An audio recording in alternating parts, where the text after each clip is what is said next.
ឧត្តមសេនីយ៍ ស ថេត បញ្ជាឲ្យកម្លាំងជំនាញបន្តប្រតិបត្តិការគុំបន្ធូរដៃលើការបង្ក្រាបបទល្មើសគ្រឿងញៀន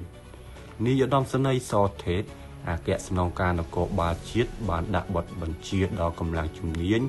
នៃអគ្គស្នងការស្ថាននគរបាលជាតិពិសេសមន្ត្រីប្រឆាំងគ្រឿងញៀនត្រូវបន្តប្រតិបត្តិការគុំបន្ធូរដៃលើការងារបង្ការទប់ស្កាត់និងបង្ក្រាបបទល្មើសគ្រឿងញៀនក្នុងឱកាសដឹកនាំកិច្ចប្រជុំត្រួតពិនិត្យនិងវិតម្លៃលទ្ធផលការប្រយុទ្ធប្រឆាំងគ្រឿងញៀនប្រចាំឆមាសទី1នៅព្រឹកថ្ងៃទី6ខែមិថុនាឆ្នាំ2025នេះនាយឧត្តមសេនីយ៍ ស ថេត ក៏ជំរុញឲ្យផ្ដោតលើការយកចិត្តទុកដាក់លើការផ្សាយការងារផ្សព្វផ្សាយអប់រំអំពីផលប៉ះពាល់នៃគ្រឿងញៀនដល់ប្រជាពលរដ្ឋពិសេសអាណាព្យាបាលត្រូវយកចិត្តទុកដាក់ចំពោះកូនចៅរបស់ខ្លួនដើម្បីជៀសឲ្យឆ្ងាយពីគ្រឿងញៀន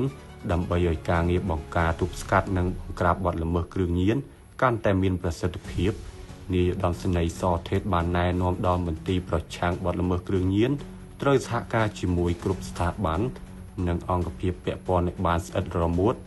និងចាត់ទុកការងារប្រយុទ្ធប្រឆាំងគ្រឿងញៀនគឺជាទិសដៅរួមគ្នានាយឧត្តមសេនីយ៍ ស ថេត បានសង្កត់ធ្ងន់ថាបញ្ហាគ្រឿងញៀននៅតែជាក្តីកង្វល់របស់សកលលោកប្រទេសនៅក្នុងតំបន់ក៏ដូចនៅក្នុងប្រទេសកម្ពុជាលោកអះអាងថាគ្រឿងញៀនគឺបានបំផ្លាញអនាគតរបស់យុវជនដែលទំពាំងស្នងរិស័យដូច្នេះត្រូវតែរួមគ្នាបង្ការទប់ស្កាត់និងបង្ក្រាបឲ្យមានប្រសិទ្ធភាព